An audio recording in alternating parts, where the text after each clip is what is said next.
NCERT कक्षा 11 प्राचीन भारत अध्याय 8 हड़प्पा संस्कृति।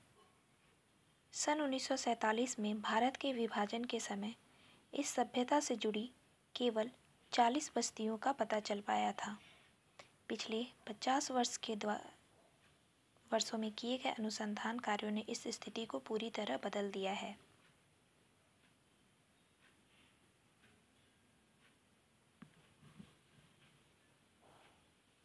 हड़प्पा सभ्यता की खोज मोहनजोदड़ो में आर.डी. बनर्जी और हड़प्पा में डी.आर. साहनी द्वारा किए गए उत्खननों के फलस्वरूप 1920-21 में हुई थी। चूँकि उस समय इस सभ्यता के अवशेष सिंधु घाटी में ही मिले थे, इसलिए इस सभ्यता को सिंधु घाटी सभ्यता कहा जाने लगा। संस्कृति का नामकरण उस पुरा स्थल के आधार पर भी किया जा सकता है जहाँ से वह पहली बार जानी गई हो। चूँकि इस सभ्यता के पुरावशेष सर्वप्रथम हड़प्पा में पाए गए, इसलिए इसे हड़प्पा सभ्यता भी कहा जाता है। इस सभ्यता के जो अवशेष हैं वह सोर्तघुई, जो कि अभी अफगानिस्तान में है, वहाँ से मिला है। बलूचिस्तान क्षेत्र में सुतकांडेर और सुतका-को, गाजी शाह, मोहनजोदड़ो, झुक्कर, नोसारो,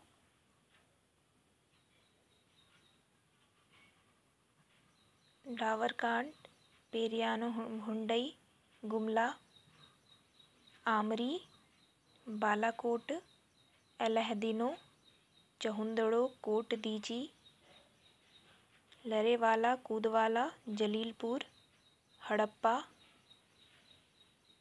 मांडा, रोपर, बारा, लाहौर, हुलाम, बालू, भगवानपुरा और दुनायाली, सिसवल, राखीगढ़ी, कालीबंगन, घग्घर, गन्नरवलवाला, मिताथल, आलमगीरपुर, धारोवीरो, देसलपुर, धौलावीरा, सुरकोटदा,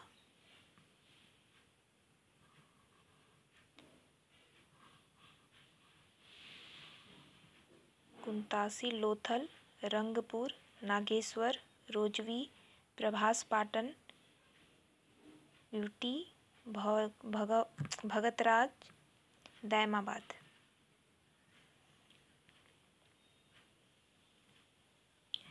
उन्नीस सौ सैंतालीस में भारत के विभाजन के समय तक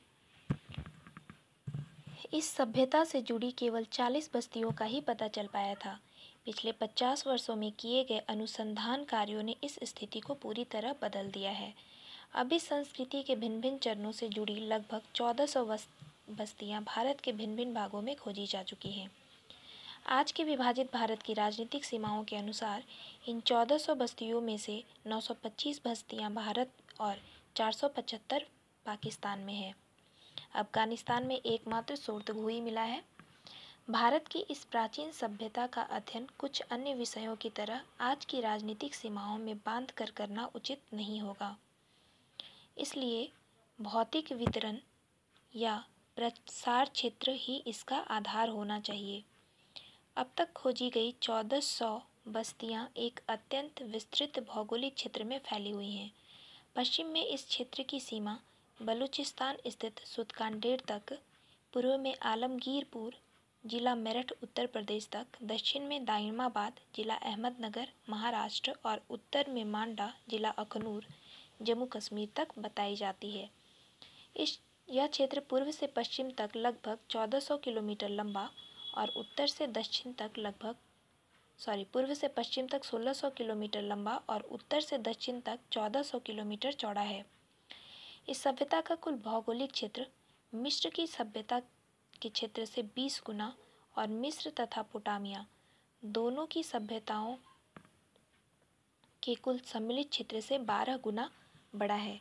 इसका क्षेत्रफल लगभग 12,50,000 वर्ग किलोमीटर है। ये बस्तियां अधिकतर नदियों के किनारे स्थित थीं। यदि हम नदियों के अनुसार इन बस्तियों के वितरण और फैलाव पर विचार करें तो पाएंगे कि केवल 40 बस्तियां ही सिंधु और उसकी सहायक नदियों के क्षेत्र में पाई गई हैं।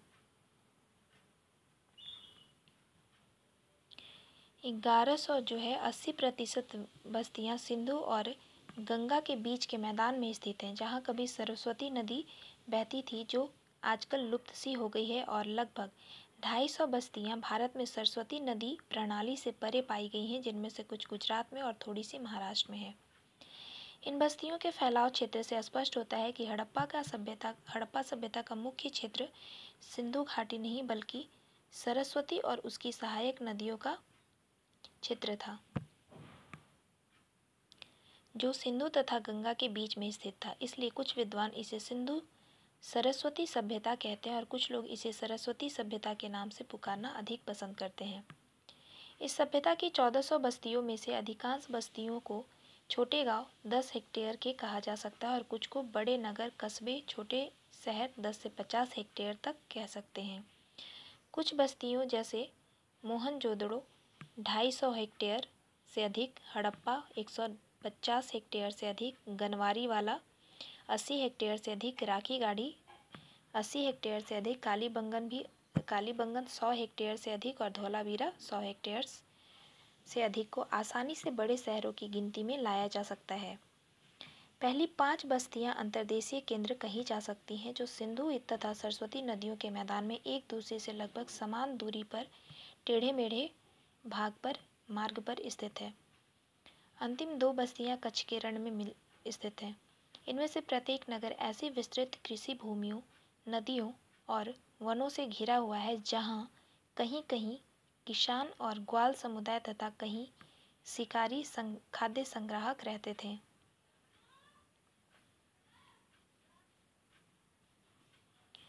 मोहनजोदड़ो, हड़प्पा, कालीबंगन, लोथल, सुरकोटा, धौलावीरा आदि पुरास्थलों पर की गई व्यापक खुदाइयों से हमें इस सभ्यता के विभिन्न पहलुओं जैसे नगर योजना, अर्थव्यवस्था, प्रौद्योगिकी, धर्म आदि के बारे में काफ़ी कुछ पता चलता है। नगर योजना। सिंधु सरस्वती सभ्यता के नगरों के समग्र अभिन्यास नक्शे को असली पहचान या विशेषता यह है कि इसकी सड़कें और नालियाँ और इनके किनारों पर बनी इमारतों की पंक्तियाँ एक दूसरे को पूर्व पश्चिम और उत्तर दक्षिण की ओर समकोण पर काटती हैं।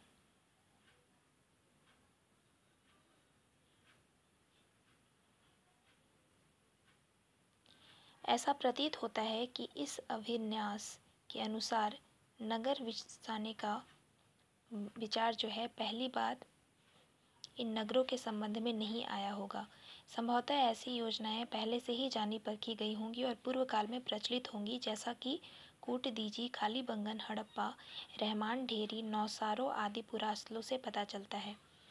इन सभी बस्तियों के बुनियादी नक्शे की विशेषता यह है कि इनकी बड़ी सड़कें एक जाल बनाते हुए उत्तर से दक्षिण की ओर और पूरब से पश्चिम की ओर एक दूसरे को काटती हुई बनी थी और बस्ती चारों ओर से एक परकोटे से यानी एक प्राचीर से घिरी हुई थी।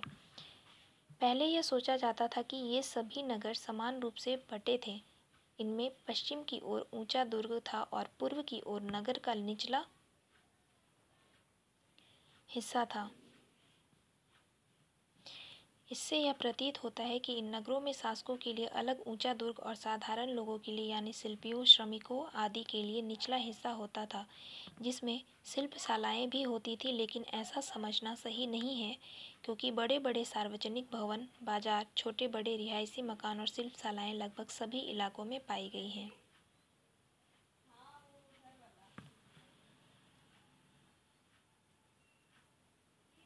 ये हड़प्पाई शहर का नक्शा है, जिसमें ये मोहनजोदड़ो का नक्शा है और ये जो है वो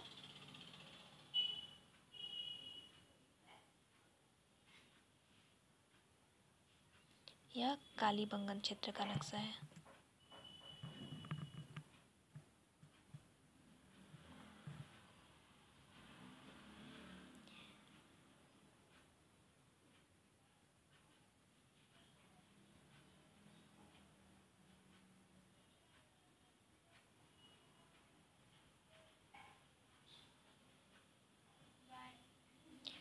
प्रत्येक नगर में कई सेक्टर या टीले ऊंची दीवारों से घिरे हुए थे, जो अलग अलग दिशाओं में बसे हुए थे।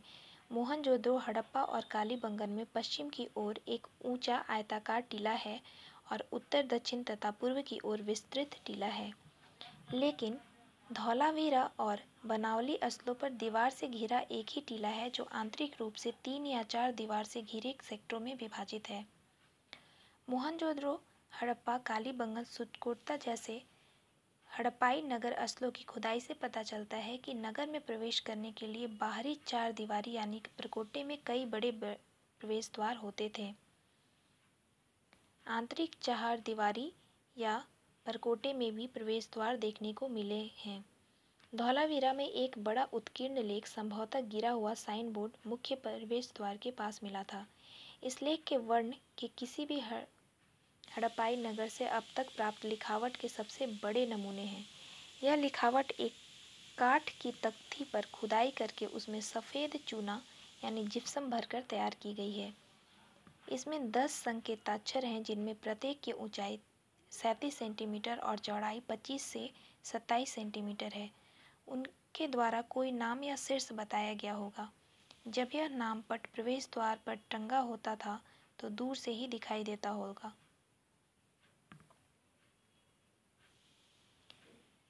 इमारतों में इस्तेमाल की गई सामग्री। लोगों द्वारा घर मकान बनाने के लिए जिन सामग्रियों का इस्तेमाल किया जाता था वे भिन्न भिन्न प्रकार की होती थीं और निर्माण की शैली भी सर्वत्र एक जैसी नहीं थी। जलोढ़ मिट्टी से बने इन मैदानों में, जहाँ अधिकांश बस्तियाँ पाई गई हैं, मकान आमतौर पर कच्ची ईंटों और भट्ठे में पकाई गई ईंटों, लकड़ी और सरकंडों से बनते थे, किंतु चट्टानों वाली तलहटियों में और कच्छ के द्वीपों तथा सौराष्ट्र में, जहाँ पत्थर आसानी से उपलब्ध था, ईंटों की जगह तरासा हुआ पत्थर काम में लिया जाता था। घरों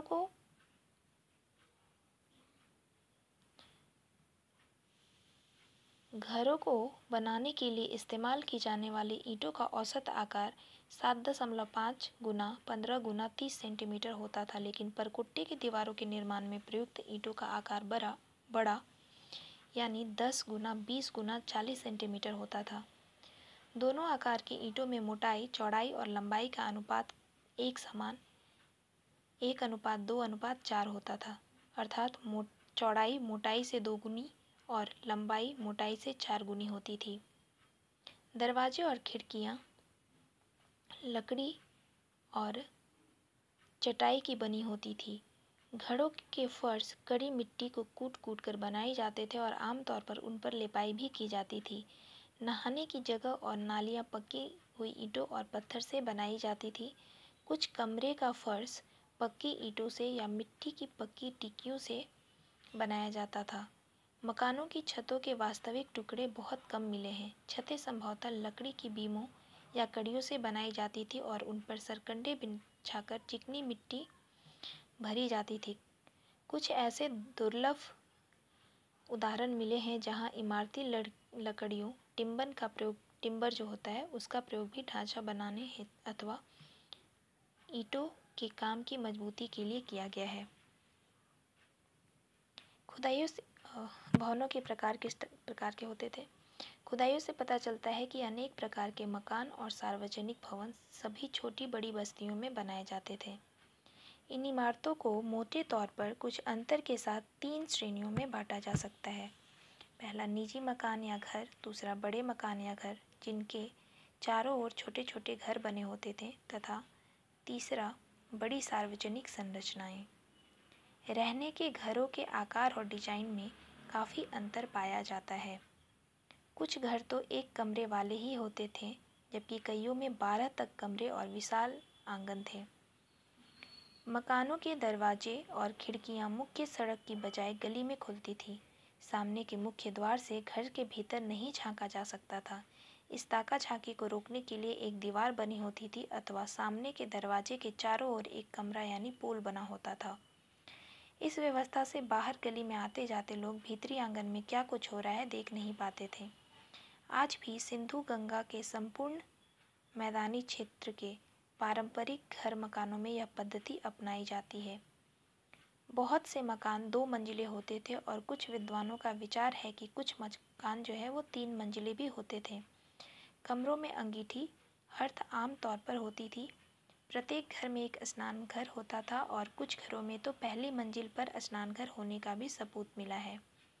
काठ की चौखट वाले दरवाजे बनाए जाते थे और देहरी पर लगा हुआ ईंट का सॉकेट दरवाजे के तूल का काम देता था। कुछ दरवाजों पर रंग रोगन भी किया जाता था और संभवतः उन्हें साधारण नक्काशी से सुंदर भी बनाया जाता था। खिड़कियां पहली और दूसरी मंजिल पर छोटी होती थीं। पास पास के घरों के बीच एक पतली सी खाली जगह होती थी जिस पर किसी एक व्यक्ति का अधिकार नहीं होता था। लगभग सभी बड़े घरों में आंगन के भीतर एक कुआं होता था। कुएं के ऊपरी सिरे पर लगी ईंटों के ऊपर पाए गए गहरे रगड़ के निशानों से पता चलता है कि कुएं से पानी रस्सियों के सहारे काठ या चमड़े के डोल से खींचा जाता था।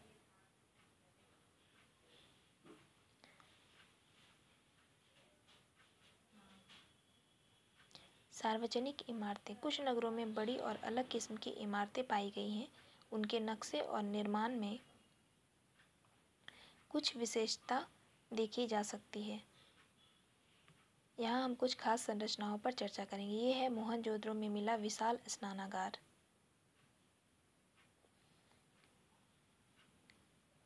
मोहनजोदड़ो के दुर्ग टिले का संभवतः सबसे महत्वपूर्ण सार्वजनिक स्थल है। वहाँ का विशाल स्नानागार बढ़िया ईंटों से बना हुआ यह सुंदर जलाशय 12 मीटर लंबा, 7 मीटर चौड़ा और लगभग 3 मीटर गहरा है। इसके दोनों सिरों पर तल तक सीढ़ियाँ बनी हुई हैं। स्नानागार का फर्श तराशी गई ईंटों से बना है जिनको चूने के गारे से जोड़ा गया है और ईंटों की भीतरी तथा बाहरी परतों के बीच बिटुमिन डोमर की परत लगाई गई है। पास के कमरे में एक बड़ा कुआं है। जाहिर है कि स्नानागार में पानी इसी कुएं से निकालकर भरा जाता था। स्नानागार के एक कोने में पानी को बाहर निकालने के लिए एक निर्गम मुख है, मतलब बाहर जाने के लिए, जहां से पानी बहकर बड़े नाले में होता हुआ टीले के पश्चिम की ओर चला जाता था। स्नानागार के चारों ओर पेट्रिको और पोट्रिको एवं कमरे बने हुए हैं और पास ही एक जिन्ना है जिसे ऊपर की मंजिल पर चढ़ा जा सकता था। यह आमतौर पर स्वीकार किया जाता है कि यह विशाल स्नानागार किसी धर्मानुष्ठान संबंधी स्नान के लिए बना होगा, जो कि प्राचीन काल से आज तक भारतीयों के जीवन में एक आवश्यक कर्म रहा है। मोहनजोदड़ो में विशाल स्नानागार के बिल्कुल पास ही पश्चिम की ओर ईंटों से बने हुए 27 खंड हैं जिनके बीच में संकरी गलियां हैं। इसकी कुल लंबाई पूर्व से पश्चिम तक 50 मीटर और चौड़ाई उत्तर से दक्षिण तक 27 मीटर है। ऐसे ही कुछ संरचनाएं हड़प्पा, कालीबंगन और लोथल में भी पाई गई हैं। इन संरचनाओं को अनागार या कोठार के रूप में पहचाना गया जिनका उपयोग खाद्यान्न रखने के लिए किया जाता था। हड़प्पा में इन अनागारों के पास काम करने के लिए अनेक प्लेटफॉर्म या चबूतरे बने हुए हैं। इनमें ईंटों के गोलाकार चबूतरों की कतारें हैं। खुदाई के दौरान इन चबूतरों में से एक चबूतरे के केंद्र में काठ की एक बड़ी ओखली बना निशान पाया गया था। काठ की ऐसी बड़ी ओखलियों का इस्तेमाल दुनिया के कई हिस्सों में धान से छिलका हटाने के लिए किया जाता है। लोथल में पाई गई एक गोदी डॉकयार्ड एक महत्वपूर्ण संरचना है। इस विशाल संरचना की लंबाई 223 मीटर और चौड़ाई 35 मीटर और गहराई 8 मीटर है। इसमें पानी भरने के लिए पूर्वी दीवार में एक सरनी नहर 12.3 मीटर चौड़ी बनी है और अधिक पानी हो जाने पर पानी बाहर निकालने के लिए अधिप्लावन मार्ग बना है। पानी को भीतर लाने वाली सरनी एक नदी से जुड़ी है। इसके पास एक घाट बना है जिसकी लंबाई 240 मीटर और चौड़ाई 21.6 मीटर है। अधिकांश विद्वानों की राय में यह संरचना एक गोदी है जहां छोटे बड़े जहाज माल उतारने और लादने के लिए आते थे। इस गोदी के पास ही एक भंडार घर में बहुत सी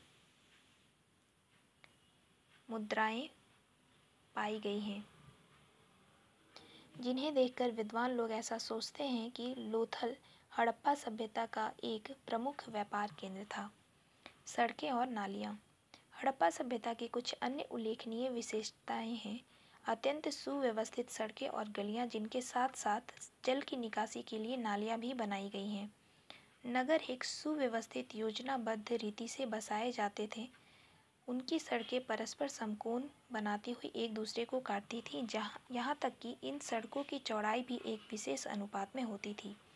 जैसे सबसे संकरी गली यदि एक निश्चित इकाई की चौड़ाई वाली हो तो अन्य गलियां, सड़कें उससे दोगुनी, तिगुनी आदि चौड़ाई की होंगी। इसके अलावा इस सभ्यता के लोगों में नागरिक भावना इतनी गहरी थी कि इस सभ्यता की समृद्धि के दिनों में सड़कों पर कहीं भी अनधिकृत कब्जा नहीं दिखाई देता था। विद्वानों के मतानुसार ऐसी नगर योजना तो 19वीं सदी के लंदन और पेरिस शहरों में भी नहीं थी।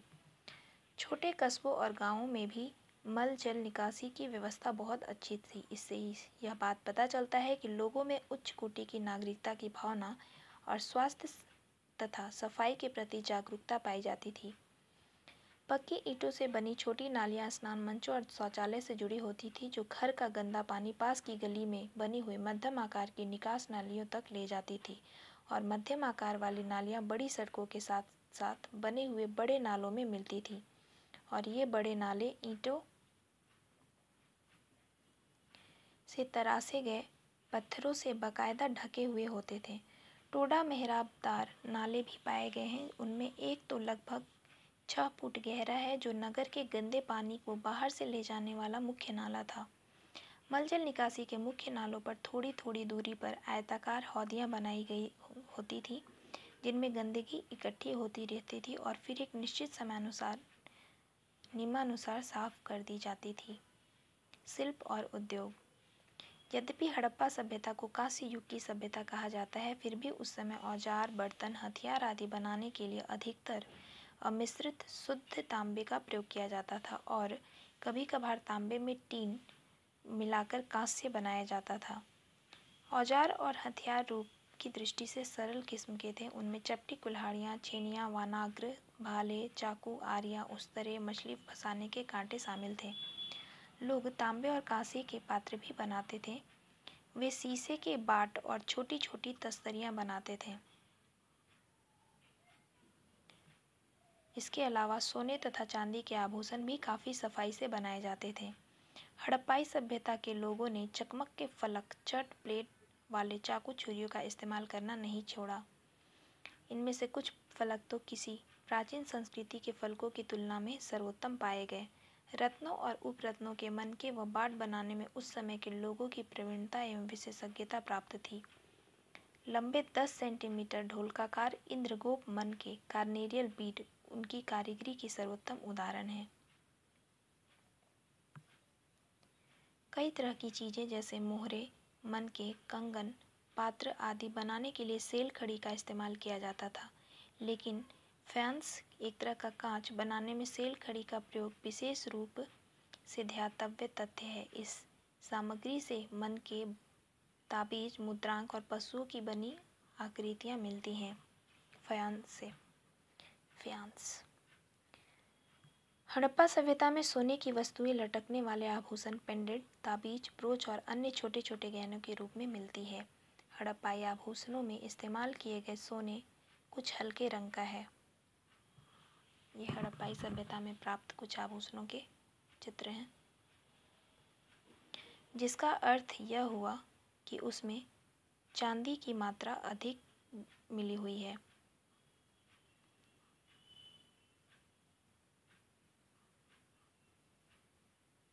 मिश्र धातुओं के आधार पर यह कहा गया होगा कि सोना कर्नाटक क्षेत्र से आया होगा। सोना चांदी की अपेक्षा अधिक इस्तेमाल की जाती थी, क्योंकि बड़े बड़े पात्र और अन्य वस्तुएं चांदी से बनी पाई गई हैं। परिपक्व हड़प्पाई मृद्भांडों में सरस्वती क्षेत्र और सिंधु क्षेत्र के पश्चिमी भाग की प्राक हड़प्पाई संस्कृति की मृत्तिका परंपरा का सुंदर सम्मिश्रण पाया जाता है। मृद्भांड शिल्प काफ़ी उन्नत था। अधिकांश बर्तन चाक पर बनाए जाते थे। बड़े बड़े संचय पात्र भी बनाए जाते थे। बर्तन चमकीली लाल सतह पर काले रंग से चित्रित किए जाते थे। इन पर ज्यामितीय आकृतियाँ, पेड़ पौधों, जीव जंतुओं के अलावा कहीं कहीं कुछ कथाओं के दृश्य भी चित्रित किए गए हैं।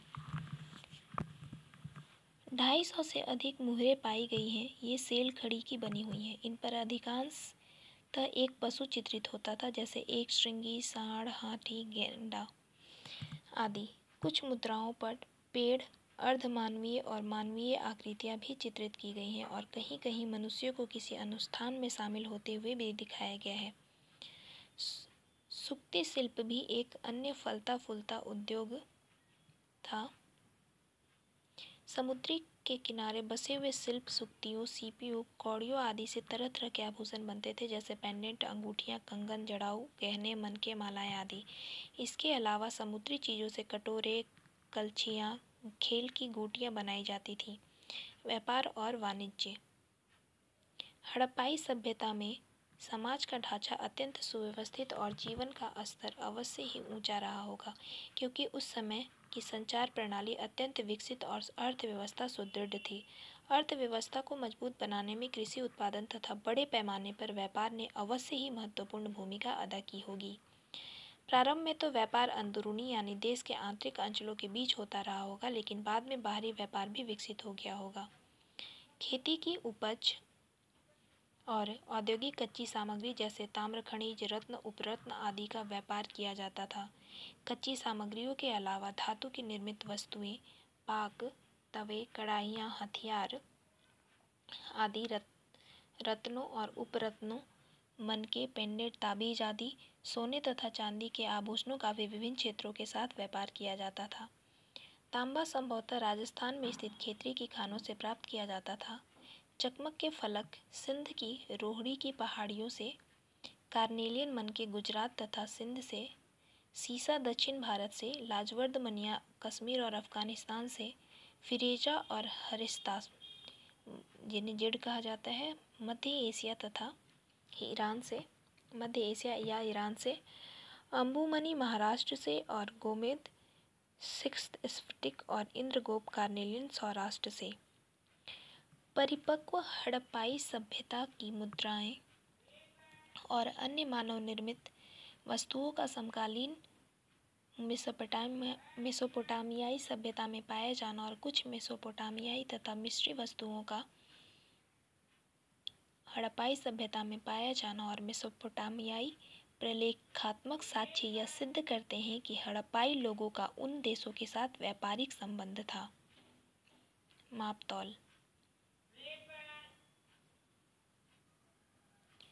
छोटी दूरी और लंबी दूरी के व्यापार का निहितार्थ यह है कि वस्तुओं के आदान प्रदान तथा मापतौल के संबंध में बकाया नियम और विनियम मौजूद थे। हड़प्पाई मापतौल के बट्टे और अन्य साधन आकार में गोलाकार या घनाकार होते थे और वे चर्ट, जैस्पर या अगट के बने होते थे। बाट एक श्रृंखला में क्रमशः आगे बढ़ते थे। पहले वे 1, 2, 4, 8 से 64 तक दोगुने होते जाते थे और फिर बाद में 160 से आगे 16 के 10वें गुंजों में 320, 640, 1600, 6400, 1600 × 4 8000 और 1,28,000 होते जाते थे। मज़ेदार बात तो यह थी कि 16 या उनके गुंजों की परंपरा भारत में 1950 के दशक तक चलती रही।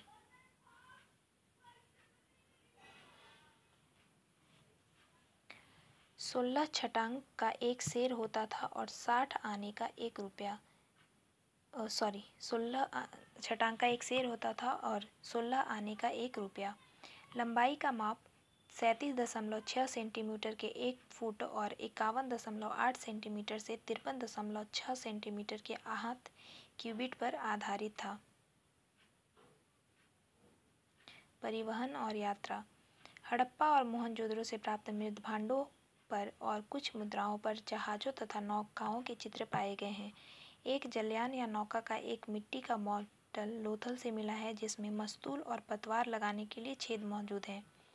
मुद्राओं तथा मृत भांडों पर चित्रित नौकाएं वैसी ही हैं जैसी आज की सिंध और पंजाब के इलाकों में इस्तेमाल की जाती हैं।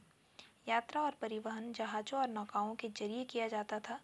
जमीन पर परिवहन के लिए बैलगाड़ियों तथा भारवाही पशुओं जैसे बैल, ऊंट, गद्धों आदि का इस्तेमाल किया जाता था। विभिन्न पुरास्थलों से प्राप्त बैलगाड़ियों की मिट्टी की बैलगाड़ी